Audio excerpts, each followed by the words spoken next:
The supply ship docked at Station Vakara just as the artificial lights shifted to morning mode. Marcus Chen grabbed his single bag and stepped through the airlock with a smile on his face. He had traveled for 3 weeks to reach this remote outpost at the edge of known space. He was ready to begin his new life. Station Vakara was not a glamorous posting. It sat on the border between safe space and the dangerous regions where raiders hunted merchant ships. 12 different alien species lived and worked here together. They watched for threats, traded goods, and tried to keep the peace in a part of the galaxy that rarely knew any. Marcus was 28 years old. Average height, with kind brown eyes and black hair that never stayed neat no matter how many times he combed it. The Galactic Council had assigned him as a diplomatic attaché. His job was simple on paper. He would help different species communicate, solve small disputes, and make sure everyone got along. He had barely taken 10 steps into the station when he heard a crash and a cry of frustration. A Karathi merchant stood in the middle of a cargo bay. Surrounded by broken containers and scattered goods, she had blue-green skin and 4 arms, and right now all 4 of those arms were pressed against her face in despair. Her shipment had shifted during docking. Months of careful work lay ruined on the floor. Marcus set down his bag and walked over to her. "That looks like a big problem," he said gently. "Can I help?" The merchant looked at him with wet eyes.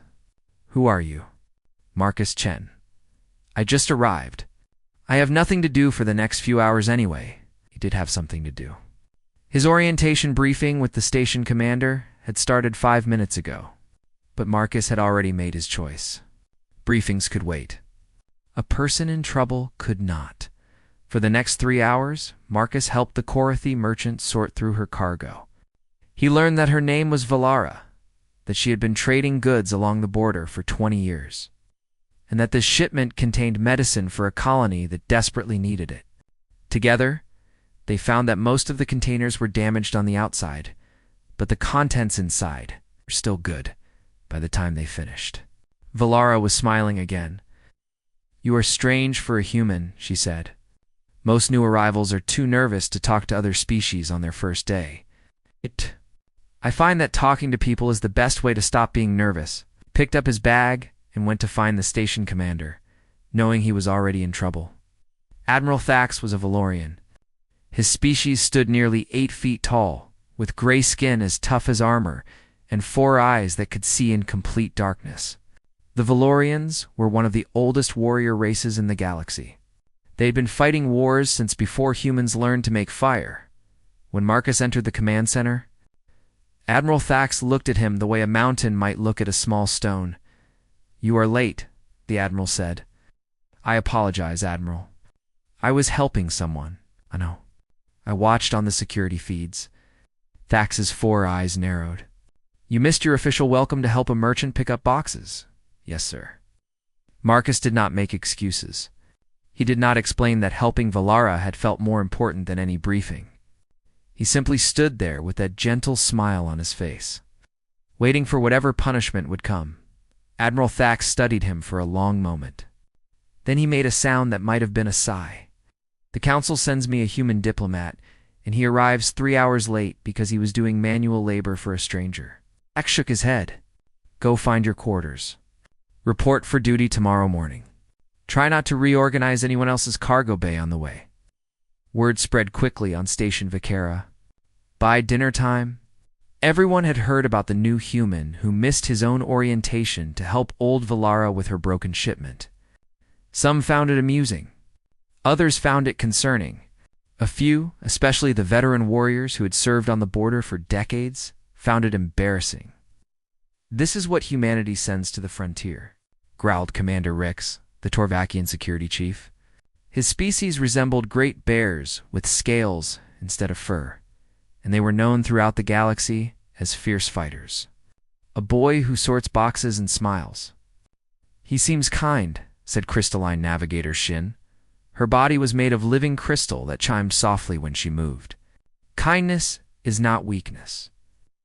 "On the border, it might as well be," Rix replied. Over the following weeks, Marcus proved them right in their assumptions and wrong in their conclusions. He was exactly as soft as he appeared. He spent his mornings visiting different sections of the station, learning names, remembering details, asking questions about cultures and customs. He celebrated alien holidays he had never heard of. He learned which foods each species could and could not eat, so he could arrange proper meals for diplomatic meetings. The Morvathi chef, a four-armed creature with deep purple skin, taught Marcus to cook 3 traditional dishes. The payment Marcus offered in return was simply sitting and listening to stories about the chef's home. World Navigator Shin found Marcus in her quarters one evening with polishing cloths and cleaning solutions. He had noticed that her crystalline joints were clouding with age, making it harder for her to move. Without being asked, he had researched the proper maintenance techniques for her species and come to help. "Hey, you do not need to do this," Shin said, her voice ringing like distant bells. "I know," Marcus replied, "but I want to." Even Commander Rix eventually softened toward the human, though he would never admit it. Marcus found him alone one night in the observation deck, staring at the stars with old pain in his eyes. Instead of asking questions, Marcus simply sat beside him in silence. They stayed that way for 2 hours. When Rix finally spoke about the battle where he lost his entire squad 30 years ago, Marcus listened without judgment or empty comfort. The station began calling Marcus the sweetheart. He said it with affection, but also with pity. He was too gentle for the border, too kind for a place where raiders could appear at any moment. Everyone liked him. Nobody thought he would survive a real crisis. Then the intelligence reports arrived. Admiral Meltsax called an emergency meeting in the main hall. Every senior officer attended. Marcus stood in the back, notepad ready, prepared to take minutes like a good diplomatic attach. "The Crimson Wake has been spotted 3 systems away," Thax announced. Silence fell over the room. The Crimson Wake was the most feared raider fleet on the border. They did not just steal cargo. They destroyed stations and left no survivors. "We are implementing mandatory combat readiness drills starting tomorrow," Thax continued. "Every combat-capable member of this station will participate. We must be ready." Marcus raised his hand. Thax looked at him with something like exhaustion. "Yes, Mr. Chen. I would like to volunteer for the combat drills, Admiral." The room went quiet in a different way. Some officers exchanged uncomfortable glances. Others looked at their feet. Commander Rix actually covered his face with one scaled hand. Admiral Thax took a slow breath. "Mr. Chen, your dedication is noted. But I believe your skills would be better used in civilian evacuation coordination. You will help organize non-combat personnel in case we need to abandon the station." Marcus did not argue. He simply nodded and wrote something in his notepad. But as the meeting ended and officers filed out, Navigator Shin noticed something strange. The human, who everyone called the sweetheart, was still smiling. But for just a moment, in the reflection of the observation window, his eyes held something she could not name, something patient, something waiting. She told herself she was imagining things. She was not. 2 weeks passed on Station Vakara. The combat drills consumed every waking hour for the warriors and soldiers who called the outpost home. They trained in formations. They practiced emergency responses. They ran simulations until their bodies ached and their minds grew sharp. Marcus Chen spent those 2 weeks organizing evacuation routes. He created detailed plans for moving civilians to escape pods. He memorized the layout of every corridor and every emergency exit. He made sure the non-combat personnel knew exactly where to go if the alarms ever sounded for real. And every day, the warriors patted him on the head as they passed. "Good work, little human," the Torvakian soldiers would say, their massive clawed hands ruffling his hair like he was a pet. "Keep those evacuation plans ready," the Valorian officers would add with kind smiles that barely hid their pity. Marcus never complained. He just kept smiling and kept working. One evening, a young Karathi ensign named Scylla found him eating alone in the mess hall. She was Valara's niece, and she had heard stories about the human who helped her aunt on his first day. Unlike most of the station's residents, Scylla did not see Marcus as a joke or a mascot. She was curious about him in a way she could not explain. She sat down across from him without asking permission. "Can I ask you something?" she said. Marcus looked up from his meal. Of course, Have you ever actually been in combat? Most people would have been offended by such a direct question. Most people would have made excuses or changed the subject. Marcus simply tilted his head and considered the question carefully. Define combat, he said finally. Scylla frowned. What do you mean? Combat is combat. Fighting, war, danger, is it? Marcus took a bite of his food. The Torvakians would say combat means claws and blood. The Valorians would say it means fleet battles and tactical supremacy. The Crystallines would say it means defending what matters at any cost. He smiled. Humans have a lot of definitions too. That is not an answer. No, Marcus agreed. It is not. Before Scylla could press further, the station's communication system crackled to life. Admiral Thax's voice echoed through every corridor. Attention all personnel.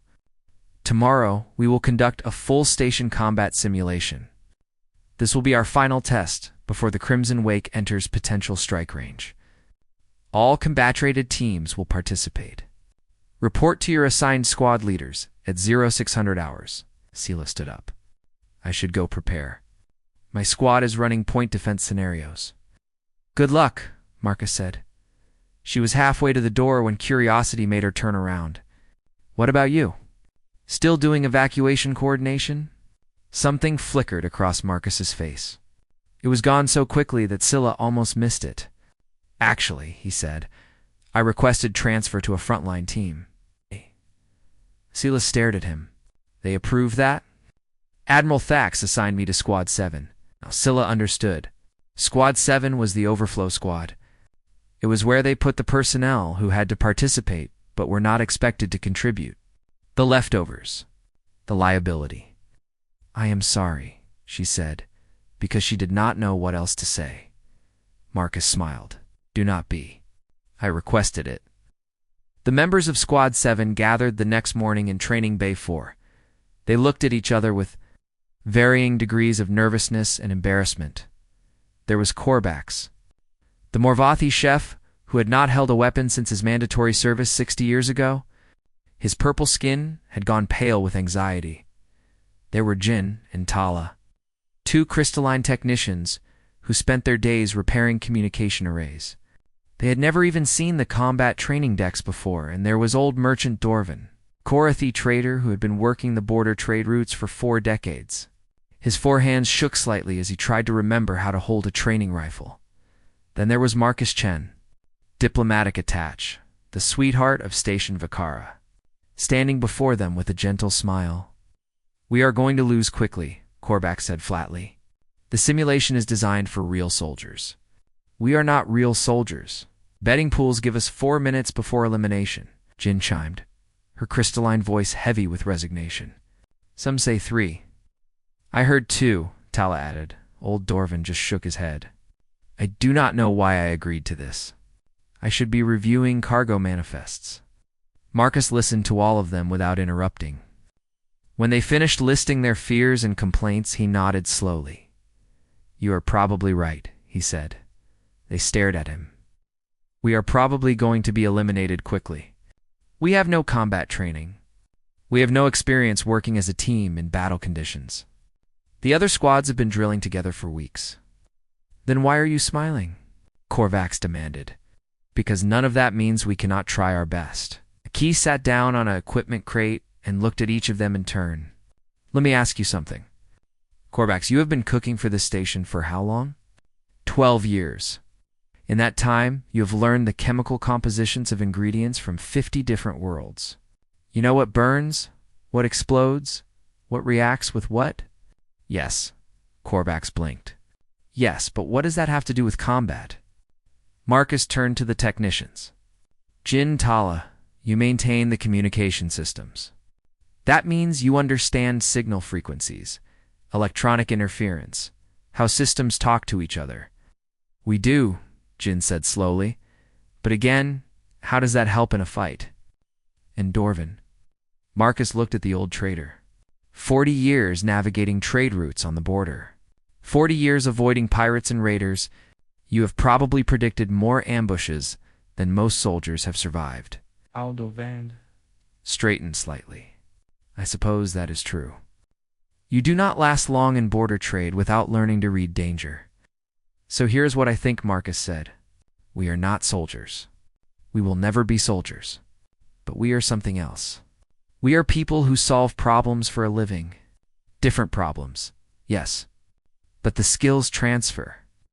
He stood up and looked at his strange little squad. I am not asking you to become warriors overnight. I am asking you to trust what you already know. Can you do that? They looked at each other. Something shifted in the training bay. It was small. It was fragile. But it was there. What did you have in mind? Corvax asked. Marcus told them. The simulation began at 0800 hours.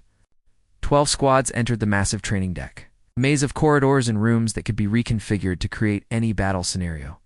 Holographic enemies would attack from all directions. Points were awarded for eliminations and survival time. Squad 7 entered through Gate 4 within the first minute. They vanished from the tactical display in the command center overlooking the training deck.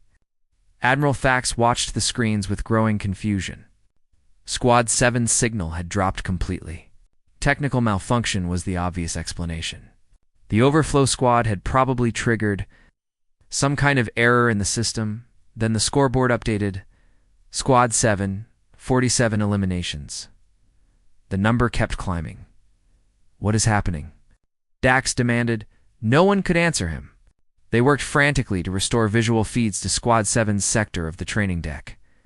When the screens finally flickered back to life, the command center fell completely silent. The sweetheart of station, Vakara moved through the holographic battlefield like nothing they had ever seen. He did not fight like a Valorian or Torvakian. He did not charge or roar or overwhelm with brute force. He flowed, he redirected. He created openings that his teammates somehow knew exactly how to exploit, and his teammates. Those 4 untrained civilians worked together like they had been doing this for years. Admiral Thax leaned forward, his 4 eyes narrowing. Who, he said quietly, is that human? The command center erupted into chaos. Officers shouted orders. Technicians scrambled to verify the scoreboard data. Admiral Thax stood motionless at the center of it all, his 4 eyes fixed on the tactical display. Squad 7's elimination count continued to rise. 52, 58, 63. This has to be a system error, Commander Rix growled. Those are civilians down there. They cannot possibly be outperforming frontline combat teams. The system is functioning correctly, a crystalline technician reported, her voice ringing with confusion. All data is accurate. On the screens, the truth played out for everyone to see. Marcus Chen moved through the holographic battlefield with a grace that seemed impossible for a human. He did not charge his enemies. He did not attack with fury or desperation. Instead, he flowed around their strikes like water around stone. Every movement was precise. Every action served a purpose. He redirected attacks rather than blocking them. He created openings rather than forcing them, and he never stopped smiling. But the greater revelation was his team. The 4 civilians of Squad 7 had transformed into something unrecognizable. Corvax. The chef had identified a weakness in the holographic enemy's armor compounds. He called out targeting points to his teammates, telling them exactly where to strike for maximum effect. His decades of studying ingredient chemistry had become a weapon. Jin and Tala, the crystalline technicians, had somehow accessed the training simulation's communication frequencies. They fed false signals to enemy forces, making holographic soldiers appear in the wrong locations, causing confusion in enemy formations. Their knowledge of how systems talk to each other had become tactical advantage. Old. Dorvin the traitor did not even fire his weapon. He simply watched the battlefield and predicted enemy movements with uncanny accuracy. 40 years of avoiding pirates had given him an instinct for danger. He saw ambushes before they formed and warned his team seconds before attacks came. At the center of it all stood Marcus, conducting his strange orchestra of civilians like they had trained together for years. How is this possible? Rix demanded. I have watched that human for weeks. He is soft. He is harmless. He helps people carry boxes. Admiral Thax said nothing. He was watching something the others had not noticed yet. Marcus was not just fighting well, he was protecting. Every time one of his teammates came under threat, he was already moving to intercept. He put himself between danger and his people again and again, taking hits so they would not have to. The sweetheart of Station Vicara was not attacking his enemies. He was shielding his friends. In the observation deck above the training area, Ensign Scylla watched with growing unease. Something about Marcus's performance did not fit. It was too smooth, too natural. People did not move like that without years of training. She pulled up her data terminal and accessed the personnel files. Marcus Chen, diplomatic attach. Assigned by Galactic Council. Standard clearance level. But when she dug deeper, she found walls. Entire sections of his file were blocked. Classified at security levels she had never seen before. The visible portions mentioned transfer points and previous assignments, but they felt wrong. Too clean. Too ordinary. Like someone had carefully constructed a boring history to cover something. Else then she found it. 3 words buried in a redacted section that the censors had missed. Project Shepherd. Alpha Scylla had never heard of Project Shepherd. She searched every database she could access. Nothing. Whatever it was. The records did not exist in any public system. A chill ran down her spine. The simulation ended 90 minutes later. Squad 7 emerged from the training deck with the highest score in Station Vicarus. History. They had eliminated more holographic enemies than the top 3 combat squads combined. They had not lost a single team member. The station's warriors stared at them in stunned silence. Marcus walked out first, still wearing that gentle smile. His civilian teammates followed, looking as shocked as everyone else. They had not fully understood what happened. They had simply trusted Marcus and followed his guidance. And somehow, they had become legends. Admiral Thax pushed through the crowd and stopped directly in front of Marcus. "Who are you?" the Admiral demanded. "I am your diplomatic attach, Admiral." Marcus's smile did not waver. "I am here to help." That was not diplomacy. That was not box carrying. That was combat expertise at a level I have not seen in 300 years of military service. Thax's 4 eyes burned with suspicion. "I ask again, who are you really?" Before Marcus could answer, every alarm on Station Vicara screamed to life. The lights shifted to emergency red. Automated warnings blared through every corridor. Officers grabbed communicators. Soldiers ran for battle stations. Admiral Thax turned to the nearest terminal, and his gray face went pale. "The Crimson Wake," he breathed. "They are here." 3 days early. The tactical display showed the Raider fleet emerging from hyperspace at the edge of the system. But this was not the force that intelligence had predicted. The expected numbers had been 12 ships. The actual count was 29. They knew we would be preparing, Thax realized. They accelerated their timeline and brought reinforcements. Commander Rix appeared at his side. "Admiral, our defenses are not ready. We drilled for half this number. If they breach the outer perimeter, I know." Thax stared at the approaching enemy fleet with the expression of a commander watching disaster unfold. "I know." The civilians of Squad 7 had already scattered, running to their assigned evacuation points. Only Marcus remained standing in the center of the chaos. Something in his face had changed. The warmth was still there. The kindness had not disappeared. But beneath it, another layer had emerged. His eyes tracked the tactical display with the focus of someone who had seen this situation before. His body had shifted into a different posture. "Alert and ready," Admiral Marcus said quietly. Thax turned to look at him. "I believe it is time for me to help in a different capacity." The Admiral studied the human for a long moment. The warriors around them were mobilizing for battle. The station's meager defenses were powering up. The Crimson Wake grew larger on the screens. "What exactly are you proposing, Mr. Chen?" "You have a secondary command center," Marcus said. "Designed for backup coordination during emergencies. Let me use it." "To do what?" Marcus met the Admiral's 4-eyed gaze without flinching. "To show you what humanity sends to protect the frontier?" Thax should have refused. Every regulation said he should refuse, giving command access to an unknown quantity. During a crisis was military madness, but Admiral Thax had lived for 3 centuries. He had seen many things in that time. He had learned to recognize moments when the universe offered impossible choices. Auxiliary command is 3 levels down, Section 12, he said finally. All access codes are the same as main command. Do not make me regret this. Kus nodded once. Then he turned and walked away, moving through the panicked crowd with calm purpose. Scylla watched him go. Those 3 words burning in her mind, Project Shepherd. Alpha, she made a decision. Instead of running to her evacuation point, she followed the human called the Sweetheart. If Station Vakara was going to die tonight, she wanted to understand why she was dying. She wanted to know the truth about Marcus Chen, and some part of her, the part that had watched him fight in the simulation, believed that maybe, just maybe, they were not going to die at all. The Crimson Wake's first wave struck Station Vekara's outer defenses like a hammer. Energy blasts lit up the void. Defensive turrets fired back in desperate arcs. 3 outer sensor stations vanished in silent explosions.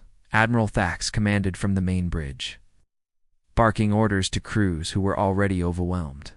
The raiders moved in coordinated patterns, probing the station's defenses, finding weak points. They are testing us, Commander Rix growled. Looking for gaps. They will find them, Thax replied grimly. We do not have enough coverage. On the tactical display, enemy fighters broke through the outer perimeter. They streaked toward the station's hull, weapons charging. Evacuation pods launched from the civilian sectors, carrying those who could not fight to safety. 3 pods were cut off by raider interceptors. Evacuees under fire, an officer shouted. We cannot reach them. Our fighters are all engaged. Thax closed his eyes. He had fought 100 battles in his long life. He knew what it looked like when a situation became hopeless. Then something strange happened. The station's secondary turret grid, which had been silent due to targeting system malfunctions, suddenly came online. But it did not fire at random. It fired with precision. Each shot intercepted a raider exactly where it needed to be intercepted. The 3 evacuation pods slipped through the chaos, untouched. What was that? Thax demanded. Unknown, Admiral. The targeting solution came from Auxiliary Command, 3 levels below, in a room designed for emergency backup operations. Marcus Chen worked. His fingers moved across 6 different control panels simultaneously. His eyes tracked 12 separate displays. Information flowed into him, and instructions flowed out, faster than any organic brain should have been able to process. He was not simply using the station's systems. He was becoming part of them. Scylla stood in the doorway, frozen in amazement. She had followed Marcus here expecting to find answers. Instead, she had found something she could not understand. You should be at your evacuation point, Marcus said without looking at her. His voice remained calm, even as his hands never stopped moving. What are you doing? Helping. On the screens around them, the battle continued. But it was changing. Station Vekara's scattered defenders who had been fighting in desperate isolation began moving with new purpose. Groups that had been pinned down suddenly found escape routes. Weapons teams that had been firing blindly suddenly knew exactly where to aim. Marcus was speaking into the communications system. But he was not giving orders. He was giving guidance. And he spoke in a dozen different languages, switching between species with perfect fluency to the Torvakians. He spoke in their warrior tongue, appealing to their pride and battle hunger. To the Valorians, he spoke with military precision, using their tactical terminology. To the Crystallines, he communicated in harmonic frequencies that only they could hear. Each message was tailored. Each instruction was perfect. Scylla moved closer, watching the displays. She saw what Marcus was doing now. He was not commanding the defense. He was weaving it. The aggressive Torvakians became bait, drawing enemy attention. The crystalline sensors created false readings that confused raider targeting. The Valorian heavy weapons fired at precisely the right moments. Individual soldiers who had never trained, together suddenly worked in perfect harmony. How is this possible? Sela whispered. You are one person. You cannot coordinate an entire station. I am not coordinating, Marcus replied. I am connecting. People do not need to be told what to do. They need to understand how their actions fit with everyone else. Once they see the pattern, they coordinate themselves. His hands never stopped moving. But Sela noticed something else now. Tears were streaming silently down his face. You are crying, she said, double quotes. Yes, why? Marcus was quiet for a moment. On the screens, a Torvakian soldier fell to enemy fire. A crystalline technician's signal went dark. A section of the station's hull breached, killing everyone inside. Every death, Marcus said softly. Every injury. Every moment of fear. I feel all of it. The communication systems carry emotion as well as words. When someone dies, I feel them go. Scylla stared at him with new understanding. You are connected to everyone on this station. Yes. And you feel what they feel. Yes. How do you keep working?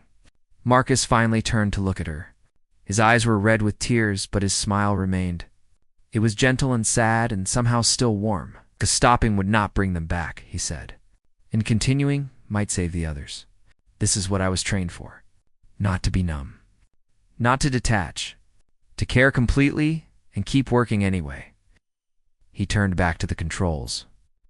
Project Shepherd, he continued. Humanity's answer to a question the galaxy never asked. The older species send warriors to protect their frontiers. They train soldiers to kill efficiently. But humans are young. We had to find a different approach. What approach? We trained protectors instead of destroyers. People who feel everything and fight anyway. People who understand that the goal is not winning battles. The goal is bringing everyone home. Scylla thought about the weeks she had known Marcus. The way he remembered everyone's names. The way he listened to stories and helped with small tasks. The way he made everyone feel seen. It had not been weakness. It had been preparation. He had been building connections so that when this moment came, he would feel every person on this station as if they were part of himself. And now he was using that connection to save them. On the tactical display, the tide of battle was shifting. The Crimson Wake had expected easy prey. Instead, they found a station that fought like a single organism. Each part supporting every other part, every defender knowing exactly where to be. Raider ships began falling. The assault wave faltered. But in the command ship at the center of the Raider fleet, someone noticed. Warlord Kravith was a Zerathi, a species known for their brutal efficiency. He had led the Crimson Wake for 20 years. He had destroyed stations, fleets, and colonies across the border regions. No one had ever made him look like a fool until now. He studied the tactical data with cold fury. His ships were dying because someone was coordinating the station's defense with impossible precision. The patterns were too perfect. The responses were too fast. Someone was turning his overwhelming force into a losing battle. Find the source, Kravith ordered. Whatever is coordinating their defense, find it and destroy it. His tactical officers traced the command signals. They found the origin point. Auxiliary command, deep within the station. Kravith made his decision. Forget the resources, he said. Forget the cargo. I want whoever is humiliating my fleet. Prepare my personal assault ship. I am going to kill them myself. The warlord's ship broke from the main fleet. Its engines burned bright as it accelerated toward Station Vekara's hull. Weapons fire tried to stop it, but Kravith was a veteran of 1,000 breaches. He knew how to slip through defensive screens. His ship struck the station's hull and tore through. Assault ramps deployed. Kravith and his elite warriors poured into the corridors. In auxiliary command. Marcus Chen watched them come. He is coming for you, Scylla said. Reading the security feeds. Yes, you cannot fight a Zerathi warlord. Not alone. Not in person. Marcus stood up slowly. His tears had dried. His smile remained. All right, he said. I probably cannot win this fight. But I can buy time. He walked toward the door. then paused and looked back at her. Seal the room after I leave. Continue the coordination as long as you can. The patterns are established. Our people know what to do now. They just need someone to keep the connection active. You are going to die, Scylla said. Maybe Marcus shrugged. But I spent weeks making friends on this station.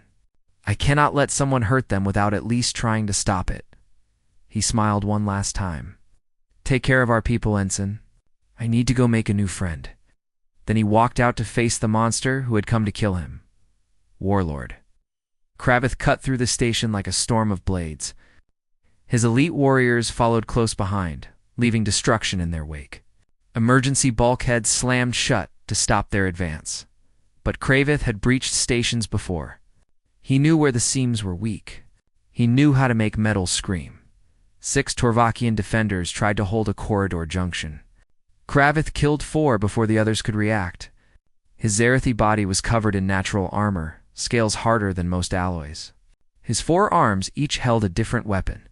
He was death-walking on 2 legs. Where is the command center? He snarled at a wounded survivor. The Torvakian spat blood and said nothing. Kravith killed him and moved on. He did not need information. The tactical signals were still flowing. He could follow them like a scent. 3 more corridors. 2 more failed defenses. Then the signals stopped. Kravith found himself in a large junction room. Emergency lighting painted everything in red.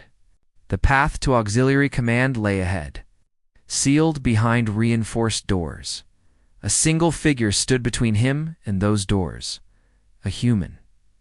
The warlord stopped. His elite warriors spread out behind him, weapons raised. They studied the human with confusion. He wore no armor. He carried no visible weapons. He was smiling. You are the one, Kravith said slowly. You are the coordinator. You turned my fleet into a joke.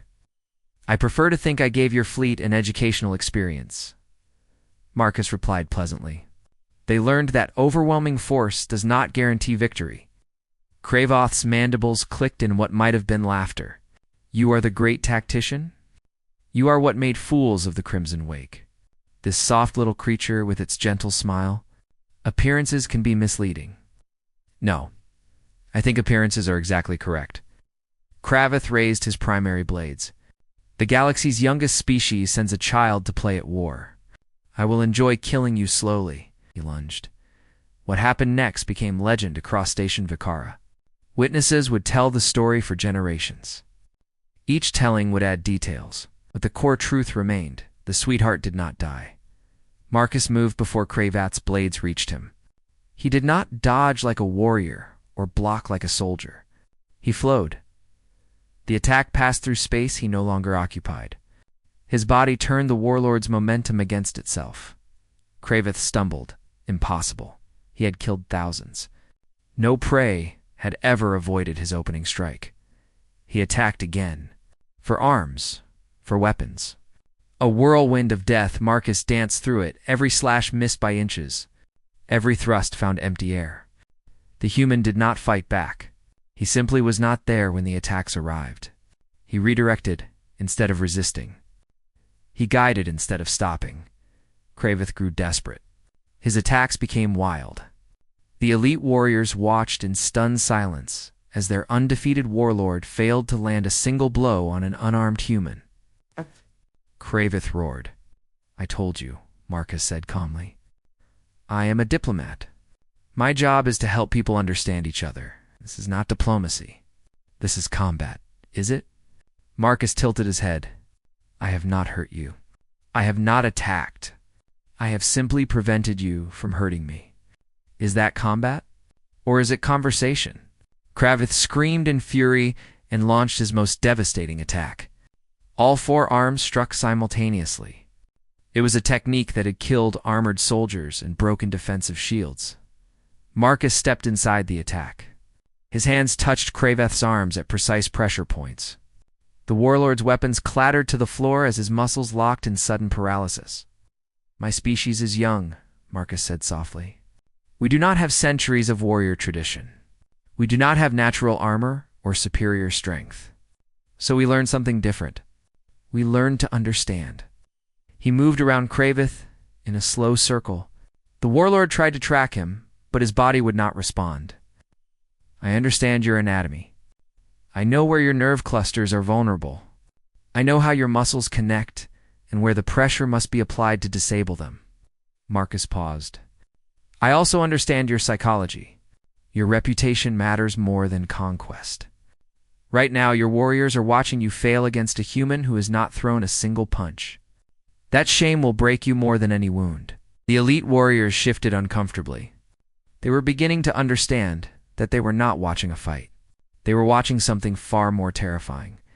They were watching their warlord being taught a lesson. Kravith's paralysis began to fade. He staggered forward, reaching for Marcus with bare hands. His pride would not let him stop. His rage demanded blood. Marcus caught his wrists. He redirected the lunge. He used Kravith's own mass against him. The warlord crashed to the floor once, twice, 3 times. Each fall was controlled. Each impact was precise. Marcus was not trying to kill him. He was wearing him down, using technique against strength, until strength had nothing left. Finally, Kravith lay on the floor, gasping for breath. His body was covered in bruises, but none of his injuries were serious. He could not stand. He could barely move, but he would live. Marcus knelt beside him. Surrender, the human said gently. There has been enough death today. Kravith looked up at him with something new in his eyes. Not hatred. Not fury. Fear. The Crimson Wake's greatest warlord had been defeated by kindness refined into lethality. What are you? He whispered again. I am what humanity sends to protect the frontier. Marcus offered his hand. We do not train killers. We train shepherds. People who guide and protect the flock against wolves. The galaxy assumed that meant we were sheep. He smiled that warm, gentle smile. You're not sheep. We are sheepdogs. And today, you learned the difference. Outside the station, the Crimson Wake's fleet watched their command ship signals go dark. They watched their invincible leader fail. Confusion became fear. Fear became retreat. By the time Station Vekara's defenders reorganized, the raiders were gone. They fled into the void, leaving their fallen behind. The greatest raider fleet on the border had been broken by a single station that should have been easy prey. The cleanup took days. Bodies were collected. Damage was assessed. The wounded were treated. Marcus Chen returned to his diplomatic duties. He visited every injured person in the medical bay. He learned the names of those who had died and made sure their families were notified properly. He helped Commander Rix organize memorial services for fallen soldiers. He taught the Morvathi chef a human recipe that his grandmother used to make. He was the sweetheart again, gentle and kind and helpful. But now everyone knew what lay beneath that. Kindness Admiral Thax found him in the mess hall one evening. Sharing tea with old navigator Shin, the Admiral sat down heavily across from them. The Council wants a full report, Thax said. They want to know what happened here. A raider fleet attacked, Marcus replied. The station defended itself. We won. You know that is not what they mean. Marcus sipped his tea. What would you like me to tell them? Thax was quiet for a long moment. Then he asked the question that had been burning in his mind since the battle ended. Why did you not tell us what you were? We treated you like a mascot. We pitied you.